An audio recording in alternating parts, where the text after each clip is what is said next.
मामा जी एक बात कहनी थी। देवव्रत के कमरे पर नोक करके मोहित जवाब का इंतजार किए बिन अंदर आ गया। है मैं, क्या बात है? उन्होंने अलसाई नज़रों से उसे देखा और लेटे लेटे ही बोले, मैं सोच रहा था आप नीचे के कमरे में शिफ्ट हो जाते तो अच्छा था। आप कमरे से बाहर तो निकलते नहीं, नीचे किचन भी पास ही है।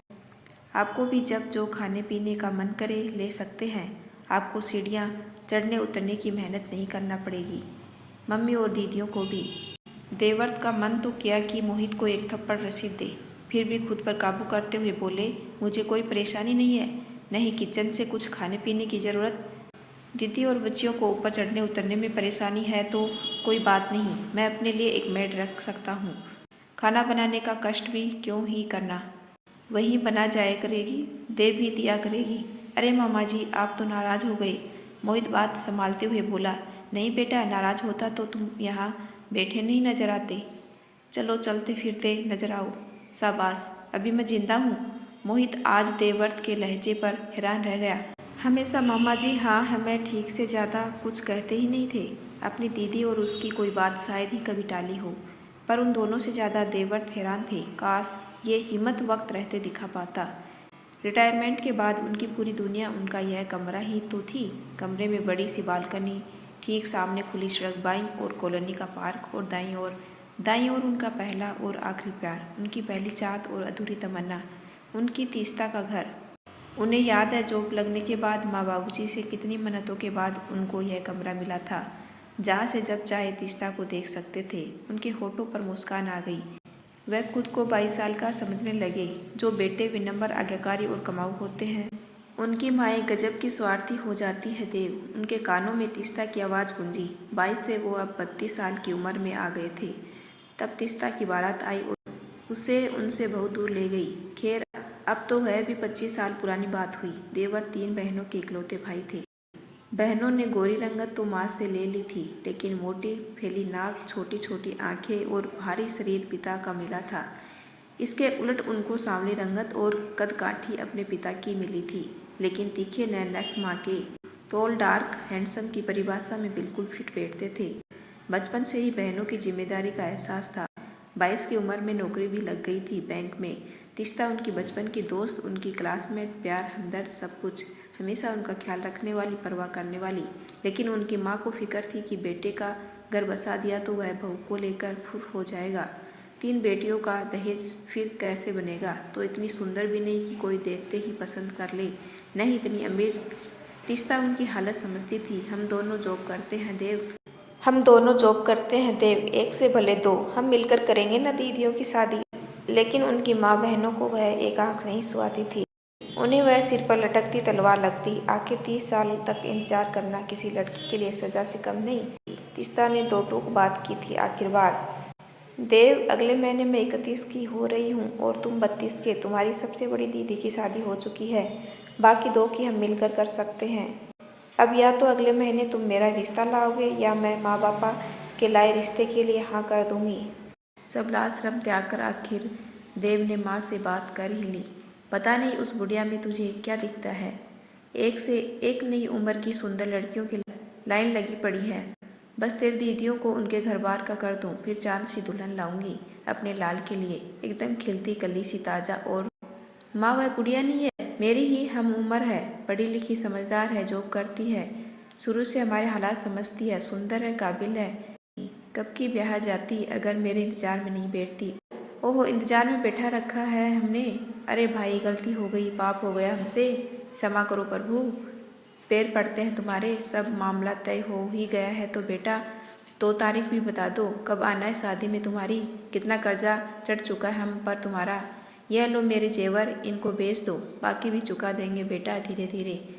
बस कीजिए माँ, आप नाराज मत होइए, मेरा वह मतलब नहीं था। देव ने बेबस होकर कहता ही रह गया।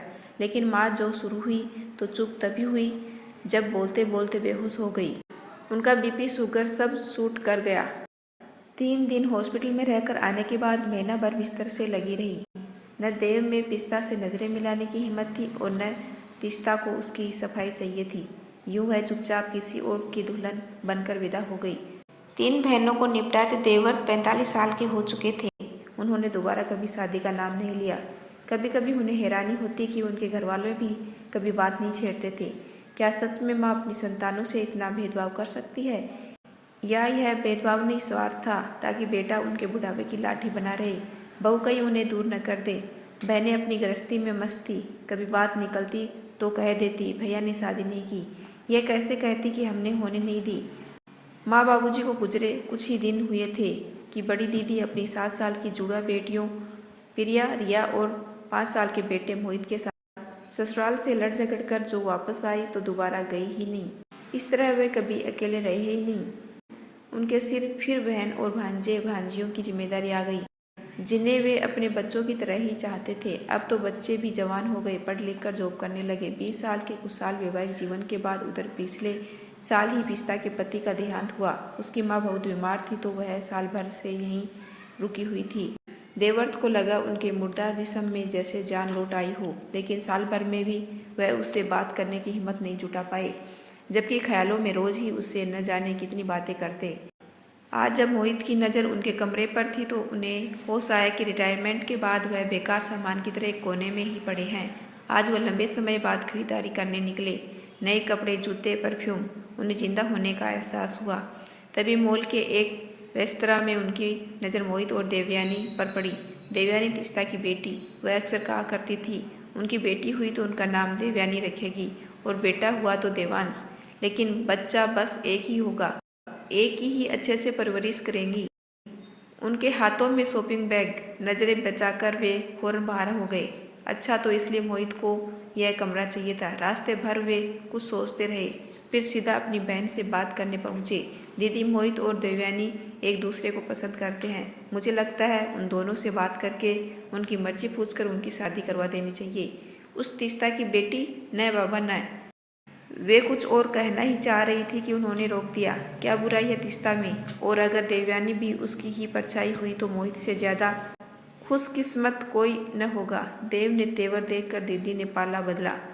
तुम ठीक कहते हो देव, बस रिया और प्रिया की शादी हो जाए, फिर मोहित की भी। दीदी, इतिहास खुद को दोहरा रहा है। जो मेरे साथ हुआ प्लीज मोहित के साथ मत कीजिए। आपका बेटा है वह, मुझे बहुत प्यारा है वह बच्चा, उसे दूसरा देव मत बनाइए। देव की आंखों में आंसू देखकर वह भी शर्मिंदा हो गई। कैसे हो? ठीक हूँ, मैं भी ठीक हूँ। तुम तो पूछोगी नहीं तो मैं ही बता देती हूँ। कॉलोनी के पार्क में आज तीस्ता से आमना सामना होने पर वे जैसे भूत बन गए। तीस्ता रोज इसी टाइम वो करने आती थी। वह मैं मोहित और देवयानी के बारे में बात करना चाहता था। हाँ जानती हूँ, देवयानी मुझे सब कुछ बताती है और मुझे खुशी है कि कम से कम अपने भांजे के लिए बात करने की तो हिम्मत आई तुम में। 62 की उम्र में ही सही। तीस्ता हंस पड़ी। नहीं तीस्ता, मैं बस यह कहना चाहता था कि ये आजकल के बच्चे हैं, यंग कॉन्फिडेंट, जो चाहे पा लेने वाले, अपनी बात मनवा लेने वाले। इनको जब सेटल होना होगा, शादी ब्याह करना होगा, कर लेंगे। तुम्हारी आधी जिंदगी मेरे कारण बर्बाद हुई, क्या तुम मुझे माफ़ कर पाओगी? नहीं देव, तुमसे प्यार करना और तुम्हारा इंतजार करना मेरी चॉइस थी, माफ़ी की कोई बात नहीं। वैसे भी तुम्हारी सज़ा ज़्यादा कड़ी थी, तो क्या अब इस सज़ा को ख़त्म करना चाहोगी? अपनी ज़िंदगी में मुझे जगह दोगी दोबारा? देवर्त हाथ बढ़ाए खड़े थे और वह हक्का बक्का थी। अब 62 की उम्र में लोग क्या कहेंगे, बच्चे क्या सोचेंगे? मेरी तीस्ता लोगों की कब से परवाह करने लगी। और फिर वह हुआ जो आमतौर पर किसी ने देखा सुना नहीं ही होगा। एक ही मंडप में माँ और बेटी दोनों दुल्हन बनी फेरे ले रही थी, एक जैसे डिजाइनर गाउन और ज्वेलरी में। उधर मामा भांजा दूल्हा बने फब रहे थे मैचिंग शेरवानियों में। यह देवयानी की ही जिद थी, कोई दुराव छिपाव वाली छोटी सी कोर्ट मैरिज नहीं होगी। माँ बेटी एक साथ ब्याह करें, एक ही ससुराल जाएंगी। कोई हैरानी नहीं कि सोशल मीडिया पर वायरल हो रही थी यह अनोखी शादी। मोहित वेड्स देवयानी, तीस्ता वेड्स देव, टॉप ट्रेंडिंग बैग था हैशटैग ब्राइडल मॉम डॉक्टर, और मीम्स की बाहर आई हुई थी, जैसे सब खुलकर एंजॉय कर रहे थे। यदि आपको मेरा छोटा सा प्रयास अच्छा लगा हो तो चैनल को लाइक, शेयर एंड सब्सक्राइब कीजिए। आपका अपना कीमती समय देने के लिए दिल से धन्यवाद।